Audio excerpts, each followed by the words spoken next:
सोचिए, एक छोटी सी गलती और करोड़ों का कंस्ट्रक्शन हमेशा के लिए बर्बाद। आज के इस एक्सप्लेनर में हम बेसमेंट कंस्ट्रक्शन के उन खौफनाक गलतियों का डीप डाइव करेंगे जो शुरू में बहुत छोटी लगती हैं पर बाद में पूरी इमारत की कब्र खोद देती हैं। तो चलिए गहराई के समझते हैं कि कैसे कुछ हजार बचाने के चक्कर में एक भारी आपदा की नींव रख दी जाती है। Okay, let's dive into this. क्या वाकई 30 लाख का बेसमेंट सिर्फ 20,000 बचाने के चक्कर में फेल हो सकता है? बिल्कुल। लोग कंस्ट्रक्शन में लाखों बहा देते हैं पर शुरुआत में मिट्टी की जांच यानी सॉइल टेस्ट का छोटा सा खर्चा बचा लेते हैं। नतीजा, बिल्डिंग का धंसना और पूरी फाउंडेशन का फेल हो जाना। एक बहुत ही छोटी सी बचत और पूरा का पूरा प्रोजेक्ट खतरे में। इस बर्बादी के जाल को हम इन 5 मुख्य हिस्सों में समझेंगे: प्लानिंग और फाउंडेशन, वाटरप्रूफिंग और ड्रेनेज, स्ट्रक्चरल खतरे, डिजाइन और सेफ्टी की गलतियां और आखिर में इसकी अल्टीमेट कॉस्ट। चलिए पहले फेज से शुरुआत करते हैं, प्लानिंग और फाउंडेशन। अदृश्य फाउंडेशन फेलियर। तबाही असल में तभी शुरू हो जाती है जब साइट पर एक ईंट तक नहीं रखी गई होती। एक्सकवेशन यानी खुदाई किसी मौत के कुएं से कम नहीं है अगर सेफ्टी ना हो। अगर मिट्टी को रोकने के लिए साइड सपोर्ट नहीं दिया तो मिट्टी अचानक धंस सकती है, आसपास की इमारतें बैठ सकती हैं और सबसे दुखद बात, वहां काम कर रहे मजदूरों की जान तक जा सकती है। और हाँ, अगर जल्दबाजी में बारिश के मौसम में खुदाई शुरू कर दी, पूरा गड्ढा पानी से भर जाएगा, काम रुकेगा और खर्चा कई गुना बढ़ जाएगा। अब एक तरफ देखिए फाउंडेशन पर थोड़े पैसे बचाने का लालच, जैसे सॉइल टेस्ट स्किप करना या गलत बैकफिलिंग करना, और दूसरी तरफ उसका पक्का और भयानक नतीजा, बिल्डिंग पर अनइवन प्रेशर पड़ेगा, फाउंडेशन सेटल होगी और दीवारों में बड़ी बड़ी दरारें आएंगी। ये साफ दिखाता है कि शुरुआती कंजूसी असल में एक बहुत बड़ा फाइनेंशियल डिजास्टर है। अब आते हैं अपनी दूसरी कैटेगरी पर, वाटरप्रूफिंग और ड्रेनेज, द साइलेंट डिस्ट्रॉयर। ये बेसमेंट का सबसे बड़ा और खामोश हत्यारा है।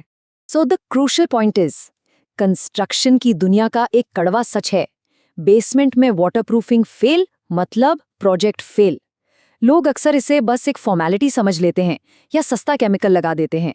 इस लापरवाही का नतीजा, बेसमेंट में हमेशा के लिए नमी, फंगस और ऐसा लीकेज जिसका भविष्य में कोई पक्का इलाज नहीं होता। देखिए ये कैसे होता है। सस्ते मटेरियल इस्तेमाल करने का मतलब है वाटरप्रूफिंग मेम्ब्रेन में जल्दी दरारें आना। कई बार तो स्टील फिक्सिंग के दौरान मजदूर लापरवाही से इस मेम्ब्रेन को फाड़ देते हैं, और क्योंकि बेसमेंट वाटरप्रूफिंग एक बहुत ही स्पेशलाइज्ड काम है, अनस्किल्ड लेबर ऐसे अनदेखे डिफेक्ट्स छोड़ देते हैं जो पानी को अंदर आने का परमानेंट रास्ता दे देते हैं। और ड्रेनेज की खराब प्लानिंग के नतीजे तो तुरंत और विनाशकारी होते हैं। फ्लोर स्लोप बिल्कुल फ्लैट कर दिया, पानी रुकेगा और फर्श खतरनाक तरीके से फिसलने वाला बन जाएगा। अगर रैंप पर ड्रेन नहीं दिया, जो कि एक बहुत कॉमन गलती है, तो पहली ही भारी बारिश में बेसमेंट लिटरली एक स्विमिंग पूल बन जाता है। और सम्प पिट या पंप की कैपेसिटी छोटी रख दी, फिर तो तेज बारिश में बाढ़ आना तय है। ड्रेनेज लाइनें भले ही जमीन के नीचे हों, पर उनका फेलियर सबसे ज्यादा विजिबल होता है। चलिए बढ़ते हैं तीसरे हिस्से की तरफ, स्ट्रक्चरल खतरे। जब दीवारें फेल होती हैं, ये वो स्टेज है जहां इंजीनियरिंग की गलतियां पूरी बिल्डिंग के लिए लॉन्ग टर्म रिस्क बन जाती हैं। ध्यान देने वाली बात यह है कि रिटेनिंग वॉल्स यानी बेसमेंट की बाहरी दीवारें कोई साधारण ईंट की दीवारें नहीं होती। इन पर बाहर की मिट्टी और पानी का भारी दबाव होता है। अगर इन्हें एक आम दीवार समझने की गलती की, तो मिट्टी के भारी दबाव से इनका झुकना, दरारें आना और आखिर में टूट जाना बिल्कुल निश्चित है। And this brilliantly illustrates construction sites का एक बहुत ही खतरनाक अहंकार। कई बार ठेकेदार अपने तथाकथित एक्सपीरियंस के नाम पर स्ट्रक्चरल ड्राइंग्स को इग्नोर कर देते हैं। बिना सोचे समझे किए गए ये बदलाव कोई बहादुरी नहीं है, बल्कि ये सीधे सीधे भविष्य में पूरी इमारत के कोलैप्स होने का भयानक खतरा मोल लेना है। कंक्रीट की छिपी हुई कमजोरियों को भी नज़रअंदाज नहीं कर सकते। अगर कंस्ट्रक्शन जॉइंट्स को सही से ट्रीट नहीं किया, तो वहां से पानी लीक होने का सीधा रास्ता बन जाता है। एक्सपेंशन जॉइंट्स मिस कर दिए तो मौसम के बदलावों से स्ट्रक्चर पर भारी दबाव पड़ेगा, और अगर सस्ता कंक्रीट इस्तेमाल किया या क्योरिंग यानी तराई ठीक से नहीं की, तो कंक्रीट हमेशा के लिए कमजोर रह जाएगा। आप फोकस करते हैं चौथे सेक्शन पर, डिजाइन और सेफ्टी की गलतियां, ट्रैप्स एंड हैजर्ड्स। एक शानदार दिखने वाला बेसमेंट कैसे रोजमर्रा की जिंदगी में एक जानलेवा जाल बन सकता है, इसे समझते हैं। थोड़ी सी जगह बचाने या फैंसी लुक के चक्कर में पूरे बेसमेंट की उपयोगिता बर्बाद कर दी जाती है। अगर रैंप की ढलान बहुत ज़्यादा खड़ी है तो गाड़ियों का नीचे से रगड़ खाना, टायर्स का स्लिप होना और सेडान कारों का फंसना रोज़ की सिरदर्दी बन जाती है। बीम का हेडरूम कम छोड़ दिया, एसयूवीज अंदर नहीं जा पाएंगी और प्रीमियम प्रोजेक्ट एकदम सस्ता लगेगा। वहीं फैंसी दिखने के लिए पॉलिश टाइल्स लगा दी तो टायर स्लिप होंगे और चलने में एक्सीडेंट का खतरा बहुत बढ़ जाएगा। अब बात करते हैं उन जानलेवा सेफ्टी डिजास्टर्स की जो बेसमेंट को मौत का कुआं बना सकते हैं। प्रॉपर वेंटिलेशन नहीं है तो गाड़ियों के धुएं से वहां दम घुटने लगेगा। फायर सेफ्टी रूल्स इग्नोर कर दिए तो वो एरिया एक फायर ट्रैप बन जाएगा। और सबसे डरावनी गलती, इलेक्ट्रिकल रूम को बेसमेंट के सबसे निचले पॉइंट पर बनाना। पानी भरते ही शॉर्ट सर्किट और पूरी तरह इलेक्ट्रिकल फेलियर की 100% गारंटी है। आखिर में आते हैं अपने लास्ट सेक्शन पर, द अल्टीमेट कॉस्ट, सस्ते काम का भारी नुकसान।